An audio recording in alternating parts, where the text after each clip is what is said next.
Praise lord. దేవుని పరిశుద్ధమైన నామమునకు మహిమ కలుగునగాక. మన ప్రభువు అయిన యేసుక్రీస్తు పరిశుద్ధ నామంలో ఈ ఉదయకాలం లైవ్లో దేవుని వాక్యం వినిచున్న మీకందరికీ కూడా నా హృదయపూర్వకమైన వందనములు తెలియజేస్తూ ఉన్నాను. ప్రియులారా, దేవుడు మనలను ప్రేమించి తన కృప చేత, తన కనికరము చేత, తన యొక్క అత్యున్నతమైనటువంటి మహా గొప్ప వాత్సల్యత చేత ప్రభు మనలను కరుణించి, ప్రభు మన ఎడల జాలిపడి తన దయను ప్రభు మనకిచ్చి గడిచిన దినమంతా కూడా ఆయన కృప రెక్కల క్రింద ఉంటున్నటువంటి క్షేమం, ఆరోగ్యం, నెమ్మది, సమాధానమును ప్రభు మనకిచ్చి మరలా ఈ దినము కూడా ప్రభుని మనం స్తుతించినట్లు, ఆయనను మనం కీర్తించినట్లు, ఆయనకి ఇష్టలముగాను, ఆయనకు కృతజ్ఞులముగాను, దేవుని చిత్తము చేయవారులముగాను మనం జీవించినట్లు ప్రభు ప్రేమతో తన కృపతో ప్రభు మనకి దినాన్ని అనుగ్రహించారు. కాబట్టి ప్రభు కృప కొరకు, దేవుని కనికరమ కొరకు, దేవుడు మనకిచ్చిన నూతనమైన దినము కొరకై ఒకసారి చేతుల దేవునికి స్తోత్రాలు చెల్లిద్దాం. స్తోత్రం, స్తోత్రం, స్తోత్రం, స్తోత్రం, స్తోత్రం, స్తోత్రం, స్తోత్రం. ఈ దినమంతా కూడా దేవునికి ఇష్టలముగాను, ఆయనకు కృతజ్ఞులముగాను మనము జీవించుటకు ప్రభు సహాయం చేయనట్లుగా దేవునికి స్తోత్రాలు చెల్లిద్దాం. స్తోత్రం, స్తోత్రం, స్తోత్రం, స్తోత్రం, స్తోత్రం, స్తోత్రం, స్తోత్రం, స్తోత్రం. ఆమేన్. మంచిది. కొద్ది నిమిషాలు దేవుని యొక్క వాక్యంని ఉదయకాలం మనం ధ్యానించుకుందాం. చూడండి, బైబిల్ గ్రంథంలో నుండి ఈ ఉదయకాలం దేవుని యొక్క మాటను మనం ధ్యానించుకున్నట్టు కొరకు యెషయా పుస్తకము మొదటి అధ్యాయము 19వ వచనాన్ని బైబిల్ గ్రంథంలో మనం చూసినప్పుడు అక్కడ దేవుడైనటువంటి యెహోవా, ప్రభువు అయినటువంటి యెహోవా ఇలాగున దేవుడు మాట్లాడుచున్నాడు. ఏమని మాట్లాడుచున్నాడు అనగా, మీరు సమ్మతించి నా మాట వినిన ఎడల మీరు భూమి యొక్క మంచి పదార్థములను అనుభవింతురు అని ప్రభు అంటున్నాడు. దేవుని నామానికి మహిమ కలుగునుగాక. ప్రభు అక్కడ ఉన్నటువంటి యూదా వారిని గురించి, యూదా ప్రజలతో దేవుడు సెలవిస్తున్నటువంటి మాటలు ఏమిటనగా, మీరు సమ్మతించి మీ మనసులో మీరు సమ్మతించి నా మాటను వినండి.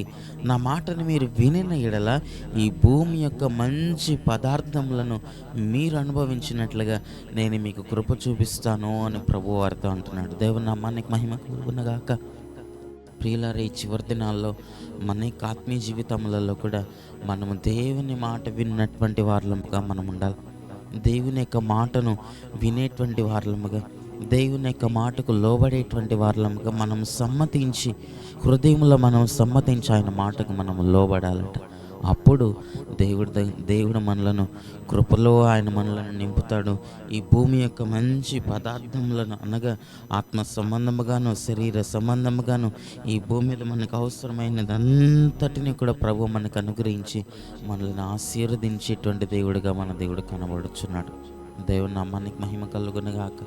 మనల్ని ఆశీర్వదించి దీవించేటువంటి దేవుడిగా మన దేవుడు కనబడుచున్నాడు. మనం సమ్మతించి ఆయన మాటని వినాలట. ఈ రోజుల్లో అనేక మంది ఈ దేవుని మాటను వినకపోవటం మూలముగానే కృపకు దూరం అవుతూ ఉంటారు. దేవుని ఆశీర్వాదమునకు దూరం అయిపోతూ ఉంటారు. దేవుడు అంటున్నాడు, మీరు సమ్మతించి నా మాట వినే ఎడల ఈ భూమి యొక్క మంచి పదార్థములను, ఈ భూమి యొక్క మంచి ఆశీర్వాదమును నేను మీకు అనుగ్రహిస్తాను అని ప్రభు అంటున్నాడు. కాబట్టి ఆయన మాటని వినేటువంటి వారముగా మనం ఉండాలి. ఆయన మాటకు లోబడేటువంటి వారముగా మనం ఉండాలి. ఆయన మాటకు విధేయతను చూపేటువంటి వారముగా మనం ఉండాలి. చూడండి, ఇప్పుడు ఏదైనా తోటలో ఆదాము హవ్వలను గురించి మనము గమనించినప్పుడు, వాటిని గురించి మనం ధ్యానించినప్పుడు, దేవుడు ఆదాము హవ్వలు దేవుని మాటను విని, దేవుని ఆజ్ఞల ప్రకారం, దేవుని మాట ప్రకారము వారు నడుచుకునేంత కాలం ఆ తోటలో ఉన్నటువంటి మంచి మంచి మంచి మంచి ఆశీర్వాదములను, మంచి మంచి ఆహార పదార్థములను, మంచి మంచి రుచికరమైనటువంటి వాటన్నిటిని కూడా, ఆశీర్వాదము, దీవెన, వాటన్నిటిని కూడా వారు అనుభవించారు.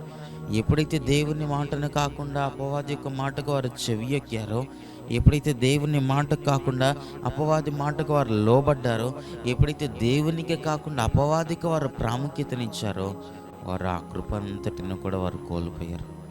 ఆ కృపంతటిని కూడా వారు కోల్పోయారు. దేవుని దగ్గర వారికి ఉన్నటువంటి ఆశీర్వాదము, దేవుని దగ్గర వారికి ఉన్నటువంటి దీవెన, దేవుని దగ్గర వారికి ఉన్నటువంటి ఐశ్వర్యం, దేవుని దగ్గర వారికి ఉన్నటువంటి ఆ యొక్క కృప, ఆశీర్వాదం అంతటిని కూడా కోల్పోయినట్లుగా బైబిల్ గ్రంథం మనకి సాక్ష్యం ఇస్తుంది.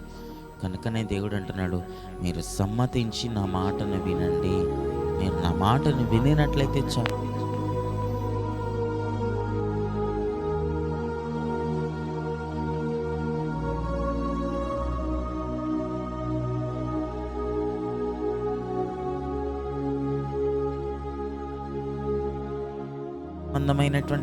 సంబంధమైనటువంటి ఆశీర్వాదములను ప్రభు మనకిస్తాడు. పరలోకములో నుండి ఒక నూతనమైనటువంటి కృపలను ప్రభు మనకు అనుగ్రహిస్తాడు. అదే ప్రకారముగా ఈ లోకంలో కూడా మనకు ఉన్నటువంటి అవసరతలను, కొరతలను తీర్చేటువంటి దేవుడిగా మన దేవుడు కనబడుచున్నాడు. కనుక ఈ చివరి దినాల్లో ఆయన మాటని విని, దేవుని మాటకు లోబడి, దేవుని చిత్తమునకు లోబడి, ఆయన ఆజ్ఞలకు లోబడి, ఆయన మాట ప్రకారం నడుచుకునేటువంటి ధన్యతను ప్రభు మనకందరికీ కూడా అనుగ్రహించునుగాక. ఆమేన్. కళ్ళను మూసుకునండి, ప్రార్థన చేసుకుని. మహాపరిశుద్ధుడా, దయగలిగిన మా ప్రభువానికి స్తుతులు స్తోత్రములు చెల్లిస్తున్నాం. పరిశుద్ధుడా, ఈ ఉదయకాలం మీరు మాతో మాట్లాడిన మాటను బట్టి నీకు స్తోత్రములు. ప్రభా, మేము మీ మాటను వినినప్పుడు, మేము సమ్మతించి మీ మాటకు లోబడినప్పుడు ప్రభా, ఈ భూమి మీద ఉన్నటువంటి మంచి పదార్థములను ప్రభా మీరు మాకు అనుగ్రహించదరని, మేము అనుభవించున్నట్లుగా మీరు మాకు కృప చూపిస్తారని, పర సంబంధమైనటువంటి ఆశీర్వాదమును, ఈ శరీర సంబంధముగా కూడా ఉన్నటువంటి అవసరతలను, కొరతలను మీరు తీర్చదరని నీ లేఖన భాగంలో మేము చదువుతున్నాం.